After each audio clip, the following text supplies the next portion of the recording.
Ahora vamos a pasar al 11º punto, que es la presentación, la persona en su medio, resiliencia individual o social, a cargo del doctor Miguel Uribe Restrepo.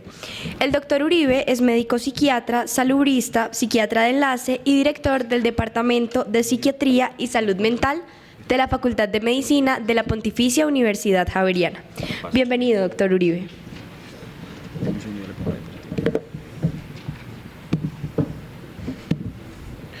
Buenos días para todas y para todos. Muchas gracias por la invitación.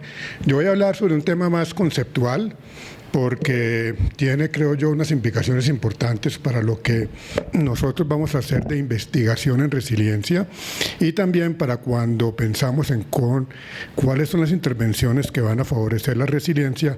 Creo que de donde partimos va a ser importante para cómo los abordamos.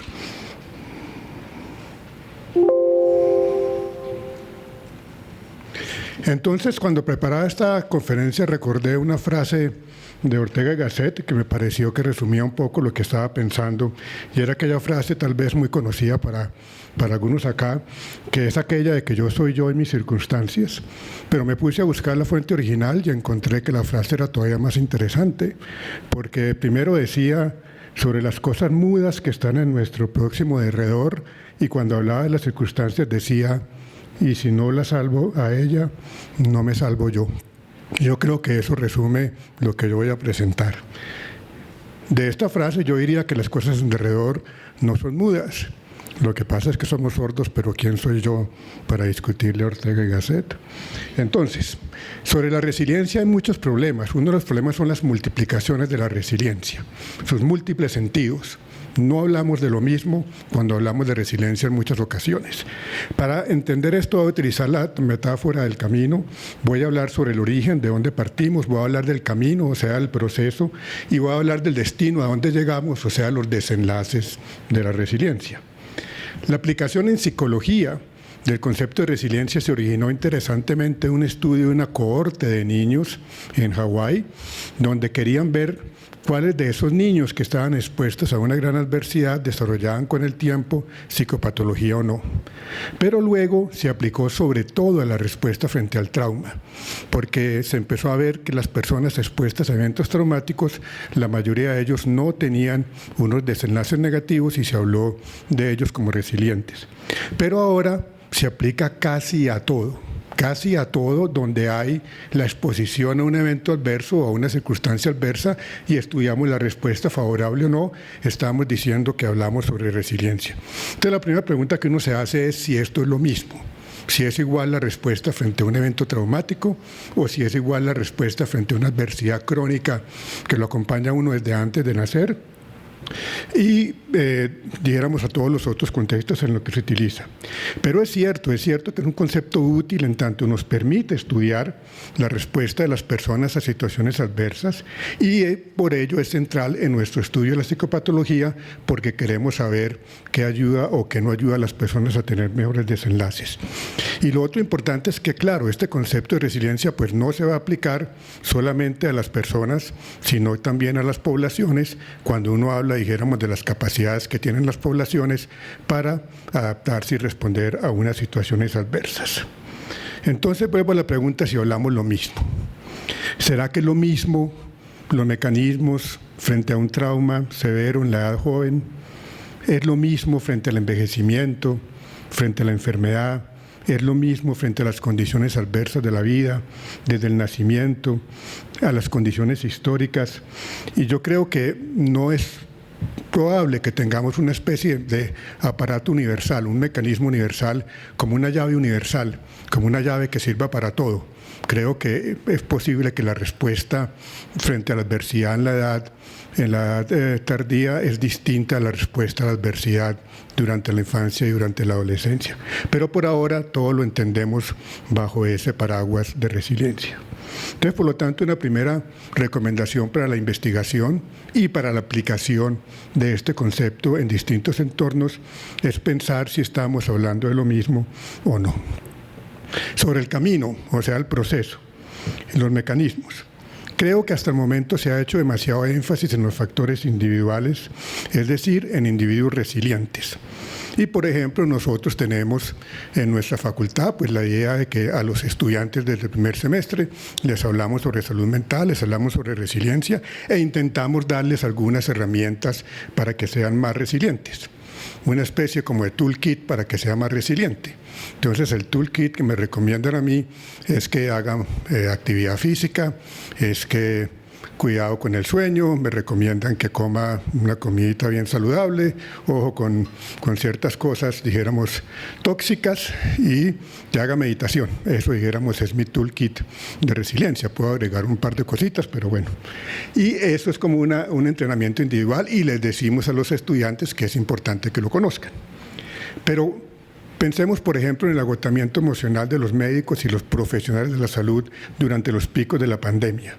Ahí, claro, hay un entrenamiento en resiliencia, pero el contexto de un trabajo en determinadas circunstancias que eran en ciertos momentos imposibles y que afrontaban al individuo a situaciones absolutamente dolorosas que estaban por fuera de su control, el problema no está en el individuo.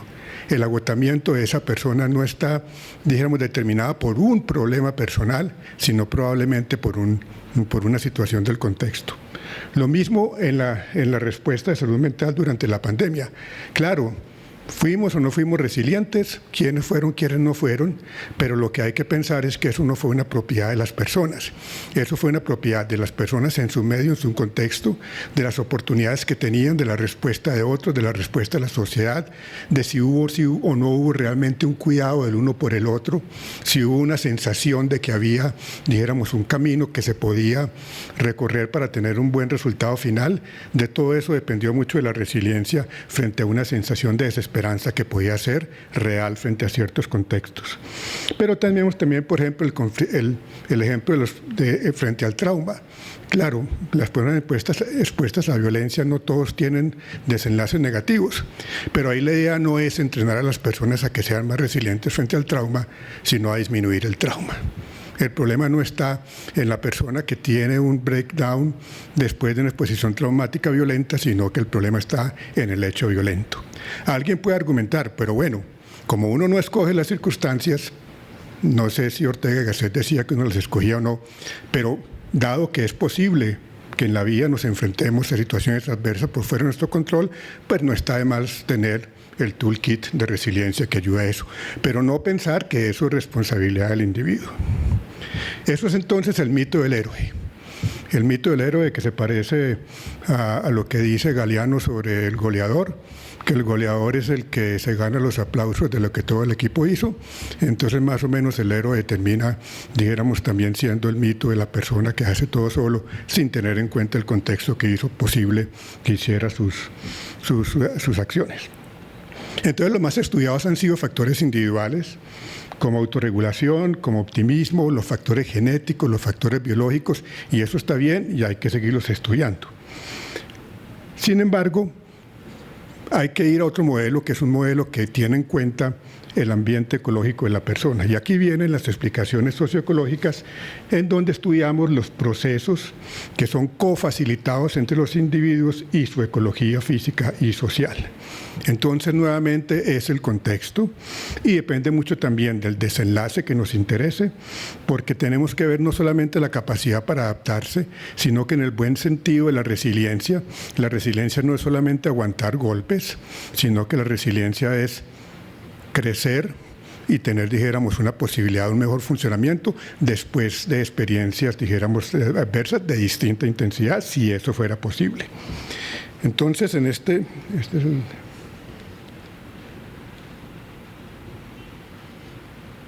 Así. En este modelo ecológico que ustedes reconocen, el modelo de Bombre-Fenner, lo que tenemos es los círculos más próximos a la persona y los círculos más distales. Y esto es un modelo socioecológico de resiliencia propiamente, que partimos de los sistemas biológicos muy cerca al individuo, de los sistemas psicológicos, pero después el ambiente social, el ambiente construido y el ambiente natural.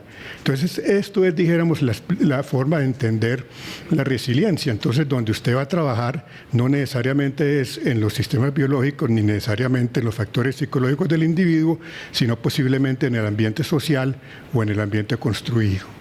Aquí también estos autores muy interesantemente nos dan una posibilidad de insertar el modelo biopsicosocial dentro de estos distintos contextos. Esto es para quienes nos gusta el modelo biopsicosocial como una referencia para la investigación.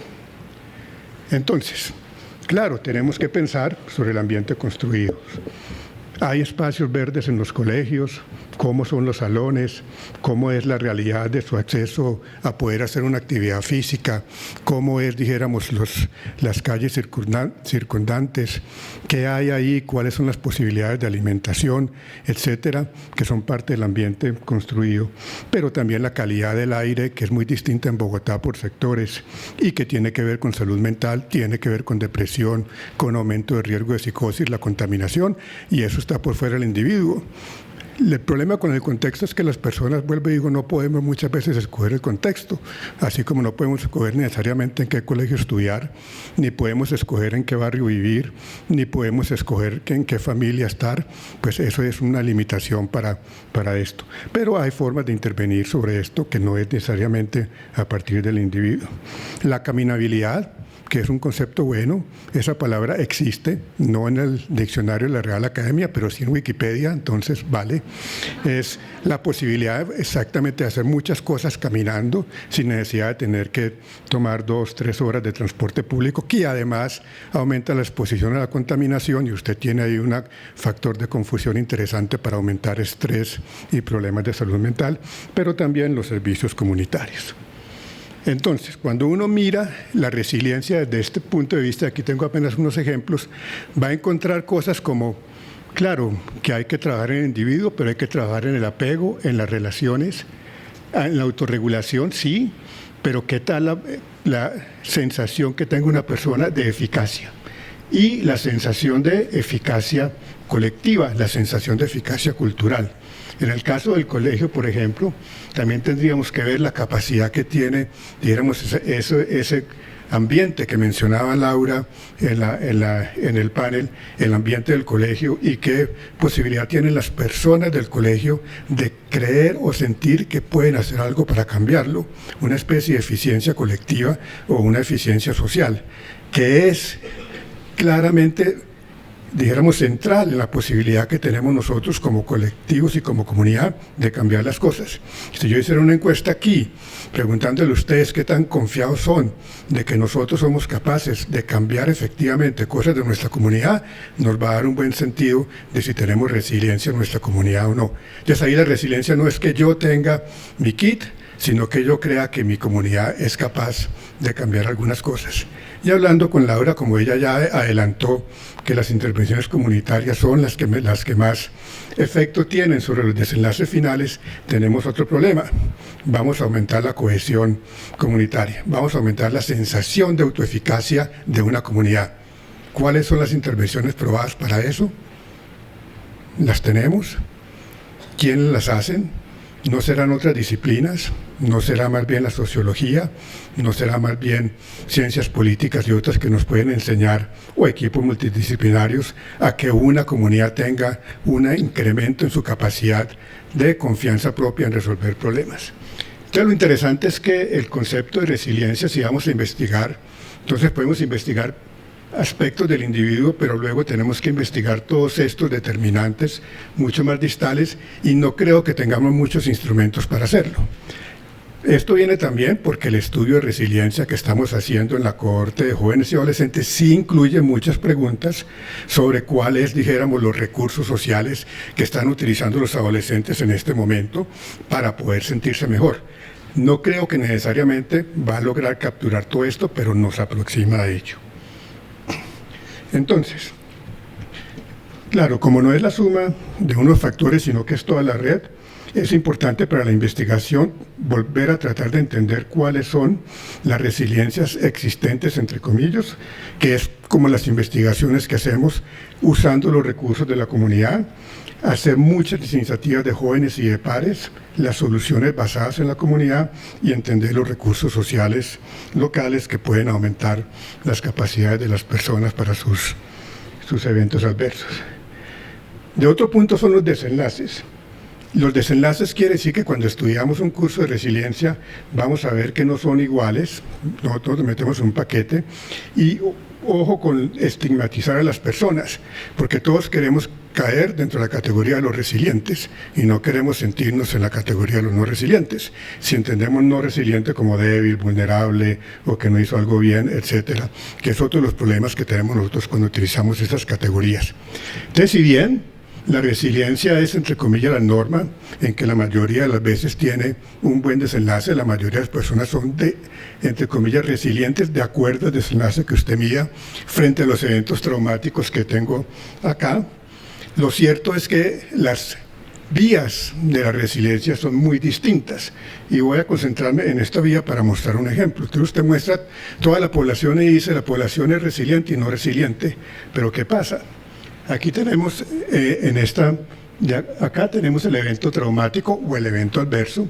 Aquí tenemos a la izquierda el funcionamiento previo de la persona. Entonces, cuando vamos a investigar eso, pues no todos llegan al evento traumático o al evento adverso en iguales condiciones.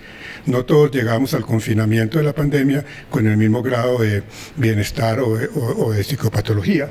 Entonces, unas personas aquí en esta zona gris se supone que es el funcionamiento óptimo, aquí es un funcionamiento excelente y aquí ya es un funcionamiento no bueno en términos de salud mental. Entonces, hay personas que siempre van a estar con problemas severos, independiente del evento traumático, pero lo que es el desenlace esconde trayectorias muy distintas. Entonces, algunos empiezan con una zona menos buena, pero curiosamente, después de un evento adverso, logran entrar en un mejor funcionamiento. Eso lo vemos en la clínica. Y ustedes han escuchado muchos testimonios de personas que dicen que después de algo muy doloroso, después de un dolor, después de un proceso, su vida cambia en un sentido mejor de lo que estaba antes. Pero tampoco podemos exigirle a las personas que eso sea. Estos son, dijéramos, los que logran el crecimiento postraumático. Empezaron bien, pero estuvieron mejor. Pero fíjense que hay personas que empiezan en la zona óptima y luego tienen una respuesta mucho más, dijéramos, retardada a un nivel de funcionamiento menos bueno, y otros que pasan por zonas de funcionamiento menos bueno, pero vuelven y se recuperan. Pero lo que quiero decir yo es que este paquete de resiliencia que lo miramos en los estudios como un solo grupo, aquellos que le fue bien y aquellos que le fue mal, muchas veces no miramos ni por dónde empezaron, ni miramos las distintas trayectorias que tienen estos distintos individuos. Entonces la resiliencia, pues como vemos, es múltiple y diversa. Eso nos hace pensar entonces que, como recomendaciones, tenemos que medir factores distales a la persona, incluirlos en las investigaciones, que cuando vemos, por ejemplo, lo de la escuela, mencionaron mucho en el panel el ambiente de la escuela. El ambiente de la escuela es un factor claro dentro de los factores promotores o protectores o no, pero cómo entender bien el ambiente de una escuela, cómo se mide, cómo se puede intervenir. Ahí tenemos que, dijéramos, incluirlo dentro de nuestras modalidades. Y cuando algo cambia, por ejemplo, por una diplomada o por una intervención basada en la escuela, a veces no sabemos exactamente qué es lo que cambia. Cambia el estudiante o cambian las relaciones entre los estudiantes, cambian los maestros y las maestras, cambia el ambiente, cambia el medio social, cambia la familia, cambia todo, no cambia nada, pero todo, dijéramos, muestra, dijéramos, la complejidad. Y ya para terminar, entonces encontré también una cita que me pareció interesante de Szymborska, que decía lo siguiente. Ya estaba hablando sobre alguien que escribía sobre la nutrición y la resistencia. En ese entonces hablaba de resistencia y no resiliencia frente a las adversidades. Hay que tener una buena dieta.